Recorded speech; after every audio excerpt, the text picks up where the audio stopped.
ഭാരതത്തിന്റെ കിഴക്കൻ അതിർത്തികളിൽ നിന്നും പുതിയൊരു ചരിത്രം കുറിക്കപ്പെടുകയാണ്. കഴിഞ്ഞ ദിവസങ്ങളിൽ അസമിലെ ഗോൾപാറ ജില്ലയിലെ ദുധ്നോയിൽ നടന്ന ആ ഒരു തിരഞ്ഞെടുപ്പ് റാലി കണ്ടവർക്കറിയാം.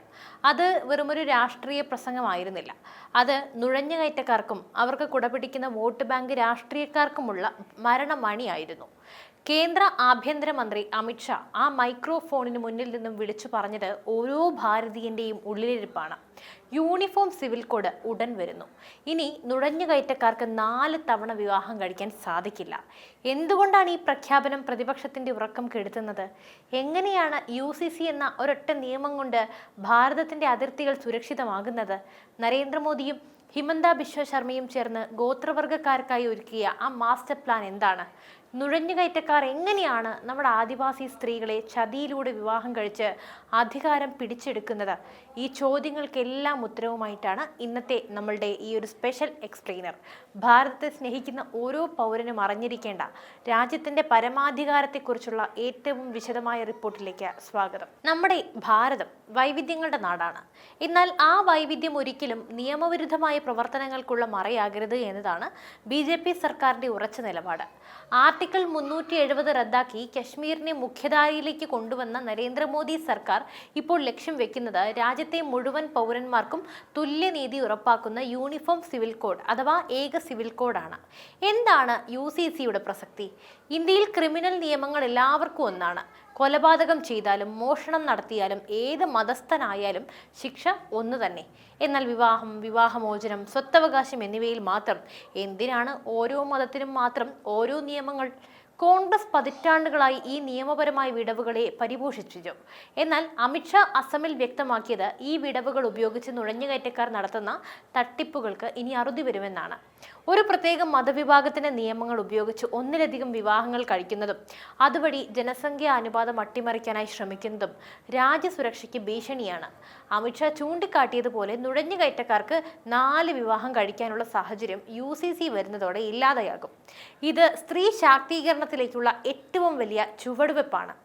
ഭാരതത്തിലെ മുസ്ലിം സഹോദരിമാർ അനുഭവിക്കുന്ന വിവേചനങ്ങൾക്കും ഇത് അറുതി വരുത്തും. അമിത്ഷാ തന്റെ പ്രസംഗത്തിൽ ഉന്നയിച്ച ഏറ്റവും ഗൗരവകരമായ ആക്ഷേപം നുഴഞ്ഞുകയറ്റക്കാർ ഗോത്രവർഗ മേഖലകളിൽ നടത്തുന്ന കടന്നുകയറ്റമാണ്. അയൽ സംസ്ഥാനമായ മേഘാലയയിലെ ഗാരോ ഹിൽസ് ഓട്ടോണോമസ് ഡിസ്ട്രിക്ട് കൗൺസിലിനെ ഉദാഹരിച്ചാണ് അദ്ദേഹം സംസാരിച്ചത്. എന്താണ് അവിടെ സംഭവിക്കുന്നത്? നിയമവിരുദ്ധമായി അതിർത്തി കടന്നെത്തുന്ന നുഴഞ്ഞുകയറ്റക്കാർ രാഷ്ട്രീയ സ്വാധീനം നേടാനായി ആദിവാസി സ്ത്രീകളെ വിവാഹം കഴിക്കുന്നു. ഇതുവഴി അവർക്ക് ഗോത്രവർഗക്കാർക്ക് ലഭിക്കേണ്ട ഭരണഘടനാപരമായ ആനുകൂല്യങ്ങൾ ലഭിക്കുന്നു. ഭൂമി സ്വന്തമാക്കുന്നു, പഞ്ചായത്തുകളിലും കൗൺസിലുകളിലും അധികാരം പിടിച്ചെടുക്കുന്നു. ഇത് യഥാർത്ഥ ഗോത്രവർഗക്കാരെ അവരുടെ സ്വന്തം മണ്ണിൽ നിന്നും അന്യവൽക്കരിക്കുന്നതിന് തുല്യമാണ്. അമിത്ഷായുടെ വാക്കുകളിൽ നുഴഞ്ഞുകയറ്റക്കാർ ആദിവാസി സ്ത്രീകളെ വിവാഹം കഴിച്ച് അധികാരം പിടിച്ചെടുക്കാൻ ശ്രമിച്ചു. എൻ്റെ ഈ നുഴഞ്ഞുകയറ്റക്കാർ എന്നുള്ളൊരു ആ ഒരു പദം നിങ്ങൾ പലരും വളച്ചൊടിക്കാൻ ശ്രമിക്കരുത്. അത് മറ്റ് രാജ്യങ്ങളിൽ നിന്ന് നമ്മുടെ രാജ്യങ്ങളിലേക്ക് അധിനിവേശം നടത്തുന്നവരെ കുറിച്ചാണ്. എന്നാലും ഇത് നമ്മുടെ അശാന്തിക്ക് കാരണമായി. BJP സർക്കാരിന്റെ ലക്ഷ്യം ഇത്തരത്തിലുള്ള ഡെമോഗ്രാഫിക് അറ്റാക്ക് തടയുക എന്നതാണ്. ഇതിനായി UCC പോലെയുള്ള ശക്തമായ നിയമങ്ങൾ അനിവാര്യമാണ്. ഗോത്രവർഗ മേഖലകളെ UCCയുടെ പരിധിയിൽ നിന്നും ഒഴിവാക്കുമെന്ന ഷായുടെ ഉറപ്പ് അവരുടെ സംസ്കാരം സംരക്ഷിക്കപ്പെടുമെന്നും എന്നാൽ നുഴഞ്ഞുകയറ്റക്കാർക്ക് ആ വഴി അടയുമെന്നും വ്യക്തമാക്കുന്നു. കോൺഗ്രസ് ഭരിച്ച 60 വർഷക്കാലം ഗോത്രവർഗക്കാർ വെറും വോട്ട് ബാങ്കുകൾ മാത്രമായിരുന്നു. എന്നാൽ ഇന്ന് ഇന്ത്യയുടെ പ്രഥമ പൗര ആരാണ്? ശ്രീമതി ദ്രൗപദി മുർമു. ഒരു സാധാരണ ഗോത്രവർഗ കുടുംബത്തിൽ നിന്നും വന്ന് രാജ്യത്തിന്റെ പരമോന്നത പദവിയിലെത്തിയ അവർ ഭാരതത്തിന്റെ പുതിയ മുഖമാണ്. നരേന്ദ്രമോദി എന്ന നേതാവിന്റെ കാഴ്ചപ്പാടാണ് ഇവിടെ പ്രതിഫലിക്കുന്നത്.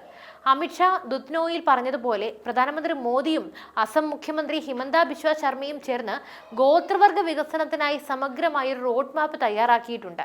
ഏകലവ്യ മോഡൽ സ്കൂളുകൾ വഴി ഗോത്രവർഗ കുട്ടികൾക്ക് ലോക നിലവാരത്തിലുള്ള വിദ്യാഭ്യാസം, ഗോത്രവർഗ മേഖലകളിൽ പ്രത്യേക മെഡിക്കൽ സൗകര്യങ്ങളും ആയുഷ്മാൻ ഭാരത് പദ്ധതിയും കാർഷിക ഉൽപ്പന്നങ്ങൾക്ക് ന്യായവില ഉറപ്പാക്കാനും വനവിഭവങ്ങൾ ഉപയോഗിച്ച് സ്വയം തൊഴിൽ കണ്ടെത്താനും വലിയ പദ്ധതികൾ.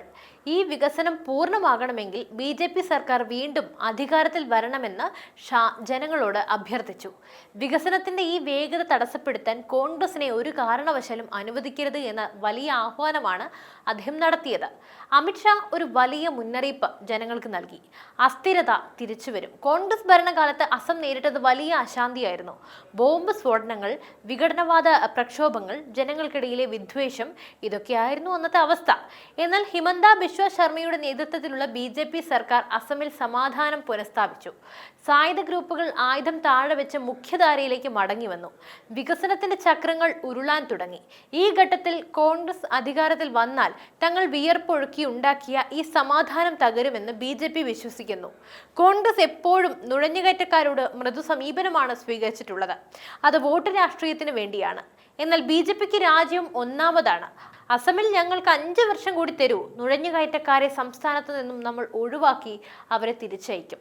ഷായുടെ ഈ വാഗ്ദാനം അസമിലെ ഓരോ പൗരന്റെയും സുരക്ഷ ഉറപ്പാക്കുന്ന ഒന്നാണ്.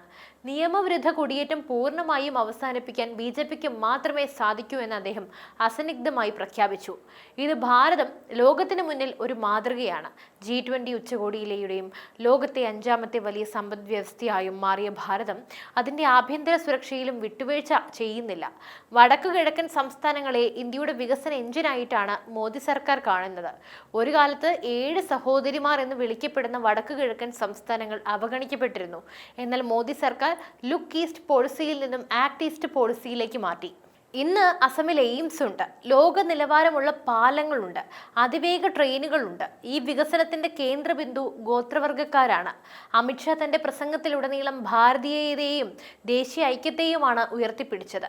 UCC പോലെയുള്ള നിയമങ്ങൾ ഭാരതത്തെ ആധുനികമാക്കും, എല്ലാ പൗരന്മാരും തുല്യരാക്കി മാറ്റുന്ന ഒരു പുതിയ ഭാരതം വരും.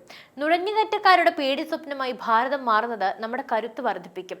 അമിത്ഷായുടെ പ്രസംഗം വിശകലനം ചെയ്യുമ്പോൾ നമുക്ക് മനസ്സിലാകുന്ന ചില കാര്യങ്ങളുണ്ട്. BJP നൽകുന്ന ഉറപ്പുകൾ വെറും വാക്കുകളല്ല, അവ പ്രവർത്തിച്ചു കാണിച്ചവയാണ്. അതിൽ ഏറ്റവും പ്രധാനപ്പെട്ടതാണ് ആർട്ടിക്കിൾ 317. കോൺഗ്രസ് അസാധ്യമെന്ന് പറഞ്ഞത് മോദി സർക്കാർ ചെയ്തു കാണിച്ചു. അടുത്തതാണ് രാമക്ഷേത്രം. നൂറ്റാണ്ടുകളുടെ കാത്തിരിപ്പിനെ വിരാമമിട്ട് സമാധാനപരമായി ഭാവ്യമായ ക്ഷേത്രം നിർമ്മിച്ചു. പിന്നെ ഡിജിറ്റൽ ഇന്ത്യ. ലോകത്തിലെ ഏറ്റവും വലിയ ഡിജിറ്റൽ പേയ്മെന്റ് വിപ്ലവം ഇന്ത്യയിൽ നടന്നു. പാകിസ്ഥാനും ചൈനയ്ക്കും കൃത്യമായ മറുപടി നൽകാൻ കഴിവുള്ള സൈന്യത്തെയും സജ്ജമാക്കിയെടുത്തു. ഇപ്പോൾ അമിത്ഷാ പ്രഖ്യാപിച്ചിരിക്കുന്ന UCCയും നുഴഞ്ഞുകയറ്റ വിരുദ്ധ പോരാട്ടവും ഭാരതത്തെ കൂടുതൽ ശക്തമാക്കും. അസമിലെ ജനങ്ങൾ ഇത് തിരിച്ചറിയുന്നുണ്ട്. ഏപ്രിൽ 9 നടക്കുന്ന വോട്ടെടുപ്പിൽ BJPയുടെ വിജയം ഉറപ്പിക്കുന്നത് ഭാരതത്തിന്റെ ഭാവിയാണ്. മെയ് 4 വോട്ടെണ്ണുമ്പോൾ സമാധാനത്തിന്റെയും വികസനത്തിന്റെയും വിജയം നമ്മൾ കാണും. നമ്മൾ ഇന്ന് ചർച്ച ചെയ്തത് അസമിലെ ഒരു രാഷ്ട്രീയ പ്രസംഗത്തെക്കുറിച്ച് മാത്രമല്ല, അത് വരാനിരിക്കുന്ന ഒരു വലിയ വിപ്ലവത്തിന്റെ കാഹളമാണ്. യൂണിഫോം സിവിൽ കോഡ് വരുന്നതോടെ ഭാരതം ഒരു പുതിയ യുഗത്തിലേക്ക് കടക്കും. നുഴഞ്ഞുകയറ്റക്കാർക്ക് ഇനി ഇവിടെ സ്ഥാനമില്ല. ഗോത്രവർഗ സഹോദരങ്ങളുടെ അവകാശങ്ങളും സംരക്ഷിക്കപ്പെടും. അമിത്ഷായും നരേന്ദ്രമോദിയും മുന്നോട്ട് വയ്ക്കുന്ന ഈ വികസന രാഷ്ട്രീയത്തെ പിന്തുണയ്ക്കേണ്ടത് ഓരോ പൗരന്റെയും കടമയാണ്. ഭാരതത്തിന്റെ അഖണ്ഡത കാത്തു സൂക്ഷിക്കാൻ നുഴഞ്ഞുകയറ്റക്കാരില്ലാത്ത ഒരു സുരക്ഷിത ഭാരതം പടുത്തുയർത്താൻ BJP സർക്കാർ തുടരേണ്ടത് അനിവാര്യമാണ്. അപ്പോൾ ഈ വിഷയത്തിൽ നിങ്ങൾ എന്താണ് കരുതുന്നത്? യൂണിഫോം സിവിൽ കോഡ് നടപ്പിലാക്കുന്നതിലൂടെ നുഴഞ്ഞുകയറ്റം പൂർണ്ണമായും തടയാൻ സാധിക്കില്ലേ? തീർച്ചയായും നിങ്ങളുടെ അഭിപ്രായങ്ങൾ താഴെ കമന്റ് ബോക്സിൽ രേഖപ്പെടുത്തുക. മറ്റൊരു വാർത്തയും വിഷയവുമായി വീണ്ടും എത്തും വരെ നന്ദി.